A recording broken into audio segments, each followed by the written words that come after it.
স্বেচ্ছায় রক্তদান শিবির পালিত হলো কাটাখালে। ভালোবাসার হাট স্বেচ্ছায় রক্তদান শিবির পালিত হলো কাটাখালে। নড়িদানা স্বপ্ন সন্ধানের উদ্যোগে এই রক্তদান শিবির।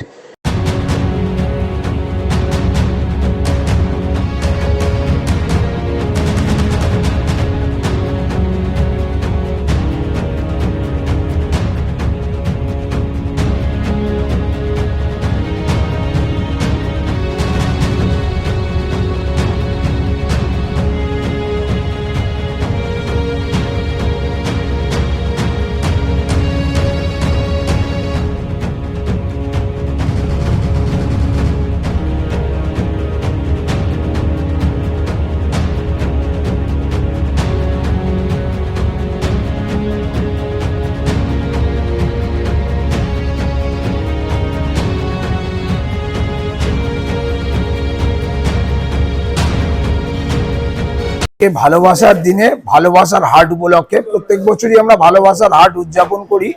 তো এবারে সেই ভালোবাসার হাটের প্রথম পর্যায়ের কাজ সকালে হয়েছে। দ্বিতীয় পর্যায়ে ভালোবাসার হাটের সাথে আমাদের অবিরাম রক্তদানের যে ধারাবাহিক কর্মসূচি সেটাকে আমরা সংযুক্ত করেছি, কারণ আগামী 3-4 দিনের মধ্যে যারা মুসলিম ধর্মাবলম্বী আছেন তাদের রমজান মাস শুরু হবে এবং তার পরবর্তী সময়ে পশ্চিমবঙ্গে বিধানসভা নির্বাচন হবে। ফলত একটা ভয়ঙ্কর রক্ত সংকট আসন্ন। সেই রক্ত সংকটকে মোকাবিলা করার জন্য আমাদের এই অবিরাম রক্তদানের আয়োজন। আজকে ভালোবাসার দিনে মানুষ ভালোবেসে তার ব্যক্তিগত যাপনকে, ব্যক্তিগত প্রেমকে সমাজের প্রেমে, সামাজিক প্রেমে ব্যাপ্তিত করবে, বিস্তৃত করবে, এই ভাবনা থেকেই আজকে ভালোবাসার হাটে আমাদের রক্তদানের আয়োজন। ইতিমধ্যেই 20-22 জন রক্তদাতা রক্তদান করেছেন এবং যাদের মধ্যে 4 থেকে 5 জন হচ্ছে প্রথম রক্তদাতা, জীবনে প্রথম রক্তদান করেছে।